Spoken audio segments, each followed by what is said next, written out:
Okay, today we're going to talk about realtor safety. If you're watching online, we do have a handout, so just email me at wendy.schaller@realty1group.com and I'll go ahead and email that over to you. Today we're going to talk about this different ways that we can put ourselves in situations that we want to try to avoid. Sometimes it's inevitable, but hopefully nothing happens. But the two main situations that we do put ourselves into are open houses and showing vacant homes.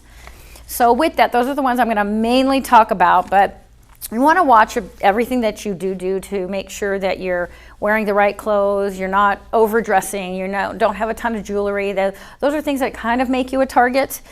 So we want to try to avoid that and limit that as much as we can. My number one rule is pre-approve your clients. If you're taking out a buyer, pre-approve them, because now the lender will have all of their information. So even if you don't know them and you get a call, the lender has their information. If you talk to them and you don't know who they are, but they've already got a pre-approval, call their lender and ask them how well do they know them? How deep have they dug? Do you have their contact information? A lot of times I'll tell the agents, if you've never met your clients, bring them here. Ask them for a copy of their driver's license. Don't be afraid to do that.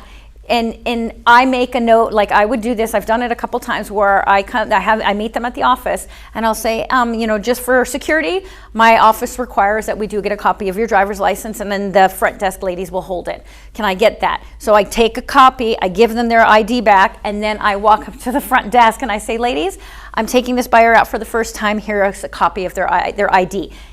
Less chances of that buyer thinking they're going to get away with something, because now I've just alerted somebody else and they're aware of it. Sometimes that's all you need to do. Again, we don't think like criminals. We don't think like bad people. So we have to kind of be taught on how they do think to avoid putting ourselves in those situations, right? So we'll go over a couple of slides, but mainly everything we're talking about is going to be in this video. In the handout. So, oh shoot. Why is that not lined up? Let me see if I can do it this way. Okay, we'll do it like this. That looks better. Okay, where most of our problems occur are showings of vacant homes and open houses, like we just discussed. Know your clients. You want to try to get a lot of your clients from referrals, but if you don't, get them pre-approved, and then don't be afraid to do a background search on them. Get their phone numbers, do a name search, and then check their social media, guys. Some people are not smart enough and they start posting crazy things on social media. If they are not a client you want, I know we're all driven by money. This is how we pay our bills, but your safety should always come first. Take somebody with you, do the buddy system, whatever it may be. But trust your gut. That's my number one thing, is trust your gut. It never fails you. But again, I do background searches, even on agents that I'm meeting. Like if I feel like something is a little off, I'm doing background searches, I'm Googling them, I'm searching their social media, whatever it may be. Do not be afraid, right? Items to carry with you. Again, you're not gonna have them all, but if you have a nice sprinkling of it, mace, you can get this. There's smaller bottles. This is the one I actually take to the open houses. It's a larger bottle, and I actually have a hook that I put on my pants, and then that way I walk around with it. If they see it, guys, less chances of them doing anything with you. I'm not afraid or embarrassed to show them that I am protected. If you're licensed, you can carry a firearm. Tasers. I forgot my taser today, but I have this little my father got me this whole big packet of pink security stuff. So I have a pink case for here, I have a pink case for my taser. Brass knuckles, it's kind of funny, but I got this for my daughter years ago, but it's shaped like a little kitty cat, and you put it on your keychain and you just grab it, and these are sharp as all get up, right? So when she's walking through a parking garage, I just have her just grab your keys, and you're walking, nobody's suspecting anything, because it's gonna hurt. I did see, there's a couple new ones out, which I should have taken pictures of it, but they look like Sharpie pens, and they're all different colors, and you can keep them right on, like on your jacket or your lapel, but it looks like a Sharpie, and when you pull it out, it's actually a long metal post with a point on the end. And so you can grab it and just poke, which is great. Those chopsticks for our hair, get metal ones. Those are super useful too. But jewelry, there's some jewelry that looks like this actually, and it's a button, and you click the button and it tells everybody your location. It calls 911. A whistle, a safety alarm, whatever it is. There are some that you just pull out, and it's like it goes on your buckle. The minute you pull out, it's like just a huge alarm to scare them, right? Also, if we carry a purse, a lot of people are like, even if you carry it and they go to grab it, they want your purse. Take it and throw it. They'll go after the purse, you run the other direction. It's just knowing how to take care of yourself. We do have a lady that does come in here, Alexandra, I can't pronounce her last name, but she comes in here from time to time and does a CE class on realtor safety. But there are some ways on how to protect yourself. That's why I say really do take some kind of a self-defense course if you have it. If you can find one that does it. A lot of times they want you to take like 3-4 months of jiu-jitsu or something like that. That's great, but I just need to know if somebody grabs me from the back, how am I protecting myself? So if ever you see those come about, don't hesitate to take them, especially if you get CE credit for it. It's really awesome. And then safety strategies. Always let someone know where you're going and leave a list of your properties. So I've done this from day one, where you'll know usually 24 hours before you go out what properties you're seeing, because you have to set appointments, you have to get them in order and timing and all of that. So I print out a copy, the agent full view for myself, because it's got all my information. Then I print the brochure view for my clients, and then a second brochure view, full view for my husband. And I leave it at home, and I label them numbers 1, 2, 3, 4, 5, and I tell them what time. Because when I label my properties to go show, I'll put number 1, 12 to 12:15, number 2, 12:30 to 12:45. So he knows about what time I should be at what house, right? So I leave them on the counter. There's other strategies that I do as well, but at least you have a list, right? Let someone know who you are showing. So the person I'm meeting, I'm like, here's their name, here's what the car they drive, their license plate. Because I always say, oh, I'm going to be meeting you there. What kind of car do you drive? When I get out, I generally will take a picture of their license plate, right? And then when I'm walking into the house, I'm texting my husband a picture of that license plate. Could be a fake one, I don't know, but at least I have something on there. And then if push comes to shove and he has to turn it into the police, like, okay, that was a stolen plate, like it just gives them something else to work on, right? Their phone number, their email, however I've been communicating with them, I give it all to my husband so he knows, right? Then I ask them for a copy of their ID. Again, if they're reluctant, that's a number one sign. If they're really genuinely like, I want to buy a house, they come in here like, hey, I just need a copy of your ID. They've given a copy to the lender. They're going to give a copy to the title company. You're the realtor. Why would you not need something like that, right?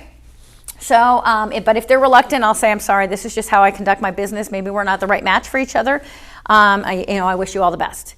Guys, trust your instinct. But if this is something little like that, it's going nowhere. It's just here in my office. It requires it. Blame it on the office, blame it on the broker. It's about your safety, right? Buddy up. If you don't know, and I've done this before too, hey, do you mind going to showing this house with me? And if you have somebody that you do that with, you'll do it for them, they'll do it for you. I do want to say safety is not just about women. Men get targeted as well. And they kind of have their guard down because they think it's not going to happen to them. But it does. It really does happen it doesn't matter who you are. If they're a bad person, they're coming for you no matter what you are, male or female. But color-coded folders. This is something I have always used. So if I'm meeting somebody for the first time and I go to the house, when I get there, once we're inside, I'll call my husband, hey, I left that green folder on the counter. It's all good. I'll come pick it up later. If I feel like I don't really know, I'm just alerting my husband, hey, I left that yellow folder on the kitchen counter. I'm only about 10 minutes away. I might just need you to bring it to me. And then he knows he's going to stand on guard. And if I say, hey, I left that red folder, I'm at the house at 123 Main Street, 5 minutes away, got it. Okay, no problem. I'll just stay on the phone until you get here so I can run out and grab it from you. That's telling my husband, call 911 and get here immediately. You got to have some kind of code. But when I say a folder, they are not thinking anything of it. If I feel something, I walk in, I'm just like, hey, I have to call my husband. I left this folder with all my information at the house. I'm going to need him to bring it to me. And I call immediately, right? So just have some kind of secret code, right? Set up your lockbox agent safety. So if you're new and you haven't used the lockboxes too much, we have an app on our phone that actually, once you go up to a lockbox, you're going to hit it and start it, right? Let me, Sentry key. Let's continue. And I actually just did this weekend because I had to get a lockbox off of something. And I opened my lockbox, right? And you're going to open somebody's lockbox like you're going to go show the home. As soon as it opens, you get the key out. Immediately, you get a pop-up, agent safety. I forget exactly what it says, but if you don't dismiss it, it calls whoever you put on file. So yeah, my husband would get a call like once a month because I just grab the key and I go in, and then he'll call me, hey, got an agent safety alert, you good? I'm like, oh, sorry, yeah, I'm good. And we have a code word, so he knows. He'll say, what's the code word? I tell him the code word, and he knows I'm really genuinely okay. But you have to really, that goes into the next one, safety words, right? So even though he calls me and I say, oh, I'm good, am I? You know, like what if they say, you can answer your phone, but put it on speaker? No, I'm good. And then if he asks me the safety word, what's the safety word? I tell him something different. He's like, okay. He knows immediately to come. So again, you have to think, and it's not just one safety thing. It's a whole bunch of them that you have to use in conjunction, right? But set up the lockbox agent safety. I have a friend, when she first got her license, I was training her, and she put me as her safety, whatever it was, because she was just tinkering around with it. And she's been a licensed realtor for almost 5 years now. Probably about 6 months ago, I get this alert, and I'm driving, and I'm like, okay, wait a minute, a safety alert for her. So I call her. She's like, hey, can I call you back? I'm showing a home. I'm like, I got an agent safety alert. Are you okay? She's like, oh my gosh, have I never changed that? Oh, here it is. Send alert, ask me again in 2 minutes, or end agent safety timer. I don't know why it came up, but I better turn it off, or otherwise it's going to call my husband. Yeah, so it does just show up like that. So you just get your key out and you hit dismiss, and then it goes away. But if you don't hit dismiss, it's going to send within 2 minutes to your safety person. So we try, but you need a whole bunch of different ways to do that, right? And then more safety strategies. Dress appropriately. Comfortable shoes, and clothes that you can move freely in. If you're kind of like tight and you're like walking in a really tight skirt, you need to be able to run. If you have too high of heels, you can't run. I don't want to say that you have to dress casual for everything, but if you don't know who you're meeting, make sure for the first time you're wearing something that you can move and get away if you have to, right? Don't make yourself a target with expensive jewelry. Avoid taking strangers in your car and driving them around. Back in the day, that's how we used to do it. Now, since COVID, I haven't taken anybody in my car. And I just blame my brokerage. Yep, because since COVID hit, our brokerage doesn't allow us to put anybody in our car. Blame the brokerage, blame the broker. We're okay, we'll stand behind you. Like if that's how you want to do your business, just let us know and we will stand behind you in that sense. Because sometimes they get in your car and they don't get out. And then you're stuck. But then sometimes, and don't ever, I didn't put it in here, but don't drive in their car. They're like, oh, hey, you know what? I'll drive you around. Thanks so much. Here, just get in my car. If you don't know them, don't get in a car, which is crazy that we use Uber and stuff like right now because we're just like getting into random people's cars. Yes, they're vetted, but are they really? You just don't know. But if you don't know them, don't get in their car. Don't be distracted. You need to keep an eye open for everything. Because sometimes we're like, oh, yeah, like, oh, I've got this. Oh, I've got another client. I've got and they can see you're all over the place and you're making yourself a target. You very scripted, this is how I do it. This is what I do. We're going to open this door. I've given a list to where we're going today. Don't divulge too much information about personal information. They don't need to know all of this stuff and where you live and how much you spent for your house or what vacations you take or the other cars you have. Your kids, I don't divulge how many kids. And if you look at my social media, again, this is kind of off topic, but I don't allow just anybody on my personal page. You have to request to be on there. And honestly, I don't even accept the other realtors on there. I have a separate sales manager page because I'm like, it's just, I keep my personal to my personal. So if a client were to, hey, friend me, I accept them from my work page. I don't accept them from my personal page. They don't need to know about my family. I don't know if they're targeting my family, my kids. But Trust your gut. Again, my number one rule there, trust your gut. Honestly, you know the minute somebody with bad energy walks up. You feel it, you get goosebumps, the hair on the back of your neck stands up, you know. You feel very unsure, and that's your gut telling you something. So listen to it. So how to properly show homes. I try to show homes during the day. Not always can we make it there, but you can set time frames. I'm sorry I don't show after 7 o'clock at night, so we'll have to do it tomorrow. I only show the day. Blame it on the lock boxes. They time out. I can call to see if they've extended it. Oh no, they said they don't. It times out at 7. Like whatever the reasoning you want to be, but it's all about your safety first. Park strategically. Try to park on the street, but if you're going to park in the driveway, back in so you can go out. You're not stuck in there. But if you're going to park on the street, try to park in an open area or on the curb or whatever, like on the corner area so you can get out. Don't block yourself in. Always walk behind your clients.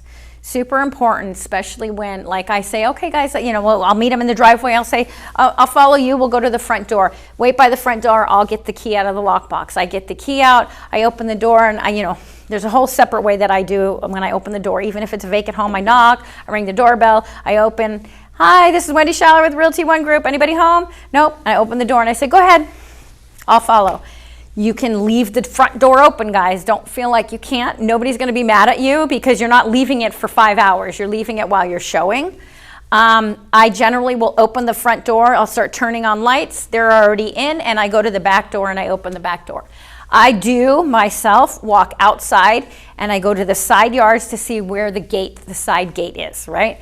I don't know if they have a lock on it, but it's just, to me, peace of mind, better chance of me trying to get out if I need be. If I don't know them. If I know these people, I show the house in a totally different way. These are for people that you're showing that you have no clue who they are. I try not to go upstairs, and I try not to go in basements. Hey guys, I'm going to stay down here, roam around. Let me know if there's anything that you have questions on. I generally just, and I'll tell them, I generally just don't go up the stairs. I let you guys roam and do what you want, and then any questions you have, I'll call the other agent. If you don't know, right? But if I'm already getting that kind of feeling, I've either got somebody with me or I have denied them that I'm working with them. But sometimes you get into a situation, you're like, whoa, okay, yeah, I feel uneasy now, and it takes a minute, right? Don't lock yourself inside a vacant home. A lot of us will go in there, lock the door so nobody else can come in, but now you just locked yourself in a house with somebody that you don't know. So really keep in mind on all of that. Don't go upstairs, allow them to wander. Don't go into the basements, and then know your exits, right? So if there's a front door, if there's a back door, if there's a side door, if you happen to go open the garage and they're following you, I'm gonna know where's my button to open the garage door and if there's a side door to get out, right? So just know all of your exits. That's the number one thing I think agents forget. We just walk around and go, oh, look at all of this, but we're not paying attention to how do I get out of here if I need to, right? Open houses. So know your exits inside and out on the house. Same thing. Like when I am preparing for my open house, I look at the house, I look at the area around me. Is it a cul-de-sac? If I run, which way am I going? I go outside and I know where that side gate is, and I will look to see if there's a lock on that gate, right? So if there's a lock on that gate, guess what? I'm going to place myself right by the front door, and when they come in, I'm moving to where I could just dart out the door.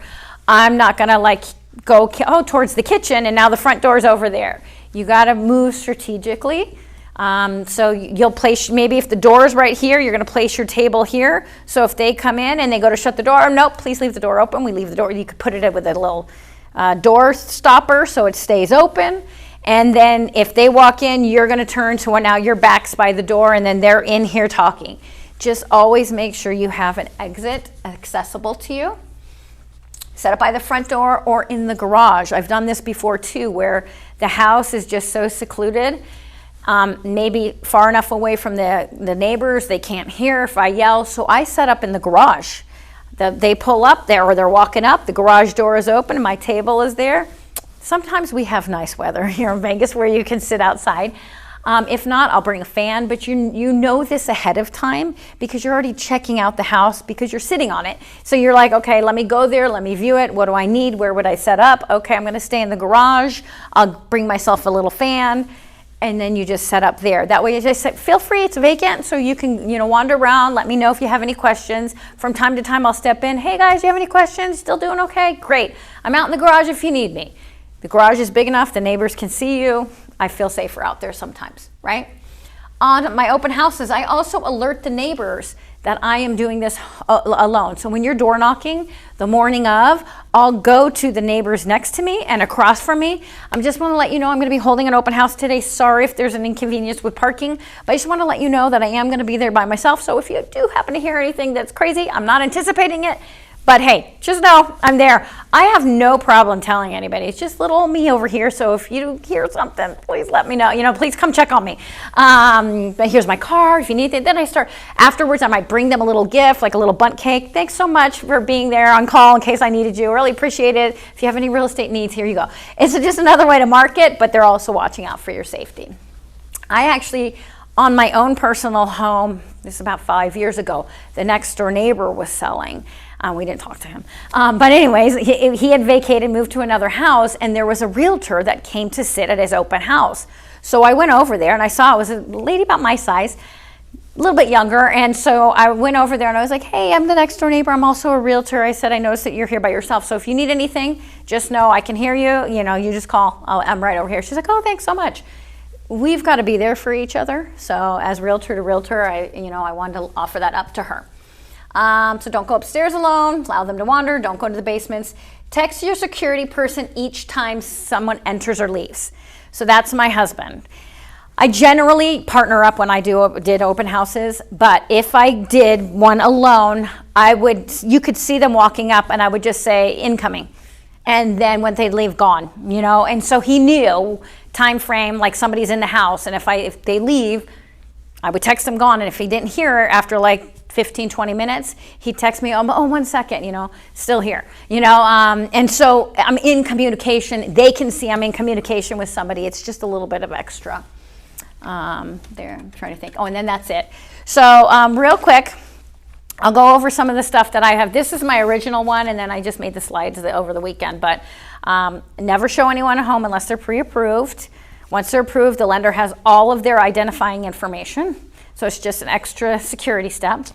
Always try to partner up. Don't wear lots of jewelry. Wear comfortable shoes. If you're out with a client or at an open house, always let someone know how long you intend on being there. I always tell my husband, I've got 2 homes to show. I should be back by 1:30, and he knows. Give him the addresses in the order that you're viewing them. Give him your client's name, phone number, email. Check with your security person frequently. Use the color-coded folders. If your security person calls to check on you and everything is fine, you can tell them that you have the green folder and you'll get it later. If you feel unsure, you're going to use the yellow folder, and if you feel threatened, you're going to use the red folder, and they know to come and alert the security or 911. When you're entering a home with your client and that you're not familiar with, always open the door, step back and let the client up first. Don't go up the stairs or the basements. It's all pretty much the same. It's always best to do a vacant home. It's always best to do a vacant home when you're doing open houses, but that way you avoid strangers coming in to steal. So I have a whole open house class. I teach the newer agents to start on vacant homes because you're just learning everything you need to learn about an open house and placement and all of that stuff, and then to have to worry about somebody else's belongings because you are responsible for them while you're doing an open house. So I always say start with a vacant home. That's why maybe partnering up for your first couple open houses. That way you're not alone and there's 2 people, 2 eyes on there. At a vacant home, always leave the front door and back door open. It's an escape route for you. Check where your side gates are. Carry mace. Try not to allow anybody to drive in the car with you. If you need to fill out paperwork but don't feel safe going to their house, because sometimes they're like, oh, I want to make that offer, or hey, yeah, I'll fill out the BBRA, come to my house. You can just say, you know what, I don't meet at clients' houses. I can meet you at a Starbucks. You can come into my office, because sometimes they do try to lure you to your house. Now they're in control. You don't know what you're walking into. And it's not like guys, this is not for everybody. This is just for those few people that have ill intentions, but we have to keep thinking that there are more of them out there than, so you've got to never put yourself in that position, and it's less likely to happen. I can't say that it won't, but And then I did a quick ChatGPT search, like the top 5 reasons, top 5 ways realtors can stay safe. And they say always let someone know where you're going, and it gives details of how to do that. Use the buddy system, pre-screen your clients, park strategically, which I did mention up there as well. Follow from behind when you're touring homes, limit personal information, carry safety devices, trust your gut. Do not advertise the home as vacant. So this is, I guess, if you have a listing. It can attract criminals or squatters. Use phrases like move-in ready or available immediately. How marketing language impacts. So you can discuss like how marketing language impacts your security. That's a whole nother thing that's on listings. Like if they're seniors or they're by themselves, I usually don't put signs out front. But that's for their safety. I'm talking about us realtor safety here. And then it says establish safety and code words, which we talked about. So any questions from you guys here on realtor safety that I might not touched upon? Okay. You say better they already have like pre-approved like letters, but if some people they say, oh, I'm cash buyer, so what should I do? Ask them like a bank account? Like Oh, yeah, absolutely. Yep. They will say, oh, I don't feel comfortable to do it. Well, why would you show anybody a house without knowing that they have the money? So whenever I get a client and they're like, oh no, I'm going to pay cash, great, just send me over your proof of funds so I can review that, because I can't make an offer unless I have that anyways. So, and then I'll send it when I have the offer. Well, I don't know how to set up your search because I don't know what you're qualified for. I'm telling you. And I just say, this is how I do my business. Either you provide a proof of funds, which is your bank statements, your 401k, whatever it may be, wherever your source is, or I need a pre-approval letter from the lender. If they're reluctant to give you that, then I'm not showing you a home because I don't know that you have the funds. Some people at one time, I know one buyer, one cash buyer, he marked these like account number. Like that's fine. You don't want, I don't need the account number, but it should have their name, it should have their address on there, it should have their bank on there. If it's a bank I haven't heard of, I've Googled the bank to see if they're legit. Anybody can make up false documents. So I'm just making sure that it's a real bank. You can't really call the bank and say, hey, do they have accounts with you? They're not going to give them that information, but you can at least have a starting point. Do I have that? Are they approved? Because people use that. Hey, yeah, I'm approved. I want to I want to go look at homes. And next thing you know, you're stuck in a vacant home with somebody that they never intended on doing that. And there is a lady named Beverly, I forget her name, I was trying to think of it all morning long, but in October, it's a Realtor Safety Month because she was killed in one of the homes. Yes, by a husband and wife. And they called her. She wasn't intending on showing a home, I think the story was, and she happened to go there. And I think they kidnapped her. I don't think they killed her in that house. She got in that house and they kidnapped her. And then later on, her son and husband went to go look for her at that address. Her car was there. She wasn't there, I think it was. But yeah, they ended up killing her. They thought, because they think we have millions of dollars, guys. That's just a persona. Some of these realtors, look at all this and my flashy cars. They think we're making millions. So they're trying to rob us. They're trying to get ransoms. They're trying to, don't let it scare you, because it's not, I've been doing this 20 years, knock on wood, it's never happened. Well, I've been in some situations that were questionable, but I've never been harmed. But you have to keep awareness. That's why, don't walk in, it's like, oh, hi, I walk in with, I own the place. I don't care, what are you, this is how it's gonna be, I'm gonna show you what the instructions are, you're gonna follow my lead. I don't let them tell me, and it's not because I'm trying to dominate, it's trying to set the precedence for everything. It's like, you've hired me to do your transaction for you, this is what I'm gonna do, but this is the way that it's going to go. And I'm not going to, put myself in any situations. I've turned people away where they won't give me a pre-approval or bank statement. Okay, well, I don't, that's not how I do it. I've signed a BBA. It's now called the BBRA since day one. And if they weren't signing it, they refused to sign it, then they were not the client for me. And I walk away. I don't get into a situation where I'm guessing if they have money. If I have a listing. And this is how strong it is. If I have a listing, and it just happened not too long ago, but they were putting half down. It was $400,000. They were putting $200,000 in down payment. I said, great, I need your pre-approval letter and I need a bank statement. They refused to get the bank statement. Then I don't want your offer. Are you kidding? Then the agent gets mad. They are solid. Show me they're solid. I need proof. Anything over $10,000, I need proof that it's there. because I'm not going to take my house off the market for my client, you know, and you get into this match. I'm not trying to be this tough agent. I'm just trying to, in that situation, I was trying not to take my client's house off the market without knowing if they didn't have the money. Now, on the flip side, if they aren't showing me proof of funds, I'm not showing you houses. I don't know that you're qualified. Why would I waste my time, your time, the seller's time, if they have to step out so I can show the home, but I don't really know if you even have the money? That's not how this job works. They have to provide you proof. If you want to buy a home, show me you can afford it, show me what you can afford, and then I will set you up on a search, and that's what we will see. And that will kick a lot of them out.